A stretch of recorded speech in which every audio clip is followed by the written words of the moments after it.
Bonjour à toutes et à tous, on se retrouve aujourd'hui pour parler de l'une des théories mathématiques les plus célèbres de l'histoire, le théorème de Pythagore. Oh, on ne prononce pas son nom.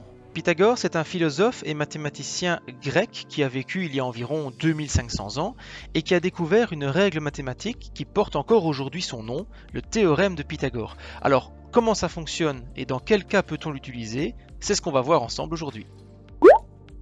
Commençons par la base du théorème, à savoir le support géométrique indispensable pour pouvoir l'utiliser. Je parle bien sûr du triangle rectangle. Petit rappel de vocabulaire, dans un triangle rectangle, il y a toujours et exactement un angle droit en face duquel se trouve le côté le plus long du triangle. Ce côté s'appelle l'hypoténuse, tandis que les deux autres côtés peuvent s'appeler les côtés de l'angle droit. Ok, donc si j'ai bien compris, il faut avoir un triangle rectangle pour pouvoir utiliser le théorème de Pythagore. Mais qu'est-ce qu'il dit le théorème? Après de nombreuses recherches, Pythagore affirme que, dans un triangle rectangle, la longueur de l'hypoténuse, si elle est élevée au carré, est égale à la somme des carrés des longueurs des deux côtés de l'angle droit. Dit de manière extrêmement vulgarisée et avec un exemple numérique, il suffit d'élever la longueur des trois côtés au carré et le plus grand des trois nombres est toujours égal à la somme des deux autres, à la seule condition que le triangle soit rectangle, bien évidemment. Et ce qui est génial, c'est que cette règle fonctionne dans tous les triangles rectangles du monde, peu importe la longueur des côtés, du moment que le triangle possède un angle droit. Alors bien évidemment, ce théorème a été démontré de manière longue et fastidieuse, mais voici une manière simple et rapide d'apporter une explication à cette règle. Tu as sous les yeux un triangle rectangle ainsi que trois carrés qui ont été construits sur chacun des trois côtés. Ces carrés symbolisent le fait d'élever au carré la longueur de chaque côté du triangle. Eh bien, grâce à un découpage bien spécifique, on peut observer que les deux petits carrés, autrement dit ceux construits sur les côtés de l'angle droit, permettent, si on les assemble, de former le grand carré, c'est-à-dire celui construit sur l'hypoténuse. On peut donc exprimer le théorème de Pythagore en termes d'aire en affirmant que l'aire du carré construit sur l'hypoténuse est égale à la somme des aires des carrés construits sur les côtés de l'angle droit. Passons maintenant à l'utilisation du théorème afin de résoudre des énigmes mathématiques. Première utilité du théorème, rechercher la longueur d'un côté d'un triangle rectangle si je connais la longueur des deux autres. Et à ce moment-là, tu peux être confronté à deux situations différentes. Première situation, tu dois trouver la longueur de l'hypoténuse lorsqu'on te donne la longueur des deux côtés de l'angle droit. Tout d'abord, tu écris, en fonction du triangle proposé bien sûr, la relation de Pythagore qui unit les trois côtés. Ensuite, dans cette relation, tu remplaces les longueurs connues par les nombres qui te sont fournis, et enfin, il te reste à résoudre l'équation qui se trouve sous tes yeux, en commençant bien sûr par élever les nombres donnés au carré. Attention à la toute dernière étape de l'équation, qui consiste à utiliser une racine carrée. Dans ce chapitre, vu que les nombres représentent des longueurs, la réponse finale sera toujours un nombre positif. Attention également à l'arrondi demandé dans l'énoncé. Faut-il garder un chiffre ou deux chiffres ou trois chiffres après la virgule? Si rien n'est précisé, je te conseille d'arrondir la réponse finale au centième près. Deuxième situation, tu dois trouver la longueur d'un côté de l'angle droit lorsqu'on te donne la longueur de l'autre et de l'hypoténuse. Alors fondamentalement, tu le vois, la démarche est identique à la précédente, sauf qu'une soustraction doit être effectuée entre les carrés calculés. En effet, tu possèdes l'hypoténuse, il ne faut donc pas effectuer une somme, mais une différence entre les valeurs obtenues. N'oublie pas à la fin d'appliquer une racine carrée à la valeur de la différence afin d'obtenir la longueur du côté recherché. Deuxième manière d'utiliser le théorème de Pythagore, je connais la longueur des trois côtés d'un triangle, mais je ne sais pas s'il est rectangle et je cherche à le savoir. Autrement dit, on va utiliser le théorème de Pythagore à l'envers. Voici un triangle dont je souhaite connaître la nature. Autrement dit, est-il rectangle ou non? Pour répondre à cette question, je vais utiliser ce que Pythagore a découvert, mais comme un moyen de vérification, en vérifiant que le carré de la longueur du côté le plus grand est bel et bien égal à la somme des carrés des longueurs des deux autres côtés. Tu remarques la présence de points d'interrogation tout au long de la vérification. En effet, je ne sais pas si le triangle est rectangle et donc, pour le moment, j'utilise Pythagore d'un moyen tout à fait hypothétique.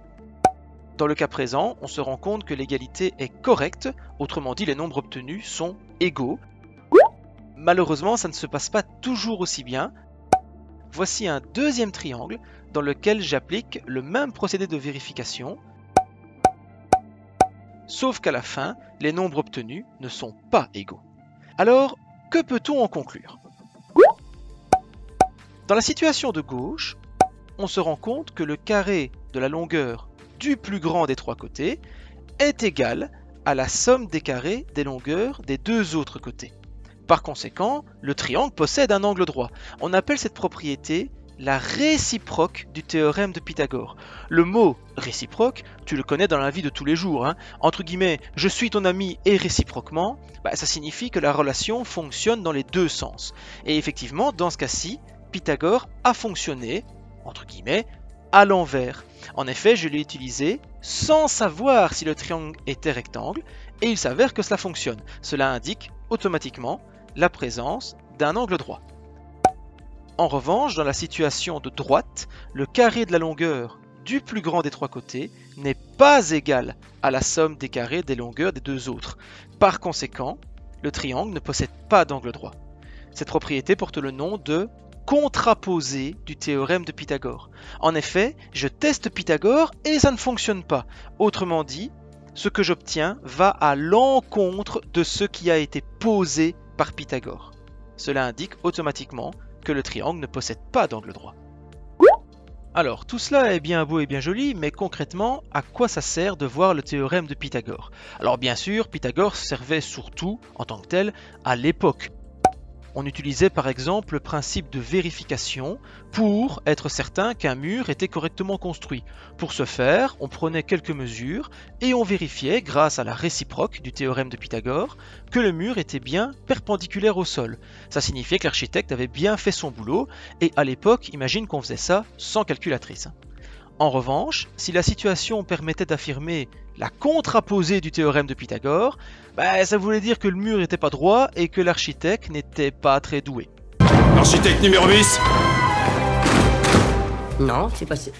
Enfin, ça dépend, c'est pourquoi. Alors bien évidemment, à l'heure actuelle, les ordinateurs nous permettent de gagner du temps, mais je vais te montrer un domaine des mathématiques dans lequel on utilise encore, à l'heure d'aujourd'hui, le théorème de Pythagore. Comme quoi, même 2500 ans après sa mort, son fantôme est toujours bien présent. Bonsoir, tout va bien?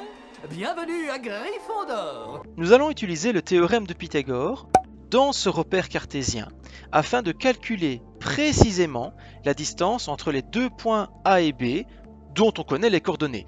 En effet, avec une latte, on ne peut pas déterminer précisément la longueur du segment AB, mais on peut y arriver grâce au théorème de Pythagore. Le tour de passe-passe consiste à décomposer le chemin qui va de A vers B en deux chemins, un horizontal et un vertical. Ce tracé fait apparaître un triangle rectangle dans lequel notre inconnu est la longueur de l'hypoténuse. Les deux autres côtés sont facilement mesurables. En effet, il nous suffit de calculer la différence entre les abscisses des points A et B pour le côté horizontal et la différence entre les ordonnées des points A et B pour le côté vertical. La formule de la distance entre les points A et B s'obtient donc en écrivant la relation de Pythagore qui unit les trois côtés du triangle. Il nous reste à appliquer une racine carrée afin d'obtenir la formule finale permettant d'obtenir la mesure du segment AB. Alors afin de bien comprendre l'utilisation de cette formule qui est effectivement un petit peu compliquée visuellement, un petit exemple numérique s'impose et tu vas voir, c'est pas difficile du tout à comprendre. Voici les coordonnées de deux points A et B. Tout d'abord, je te conseille d'écrire ce que j'appelle le squelette de la formule, c'est-à-dire sa structure, une grande racine carrée qui contient la somme de deux nombres, chacun élevé au carré. Il me reste enfin à écrire le contenu des deux parenthèses. Souviens-toi, il faut pour cela calculer la différence entre les abscisses des points A et B, puis la différence entre les ordonnées des points A et B. Pour les abscisses, je vais faire l'abscisse de B moins l'abscisse de A. En effet, 5 moins 2 me donnera une réponse positive. Remarque que j'aurais très bien pu faire le contraire, à savoir calculer 2 moins 5.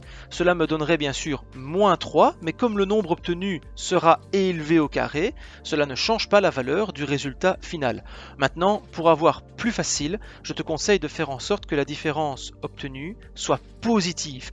Les nombres négatifs sont toujours plus embêtants à utiliser dans les calculs. Pour les ordonner, et afin d'obtenir du coup une différence positive, je vais faire l'ordonnée de A moins l'ordonnée de B. Grâce à la règle des signes successifs, la réponse obtenue sera bien positive. Après avoir écrit la formule à appliquer, je remplace dans celle-ci les abscisses et les ordonnées par les valeurs de l'énoncé. Je calcule ensuite la valeur de chaque différence, j'élève les nombres obtenus au carré, je les additionne, et je termine par calculer la racine carrée du nombre obtenu. N'oublie pas de respecter l'arrondi demandé. Dans le cas présent, j'ai choisi d'arrondir la réponse au centième près. 2500 ans nous séparent de la formidable découverte de Pythagore, et pourtant, elle continue toujours autant de nous fasciner. Merci d'avoir regardé cette vidéo, n'oublie pas de refaire un maximum d'exercices pour bien assimiler la matière. Bonne journée à toi, et à bientôt pour de nouvelles explications.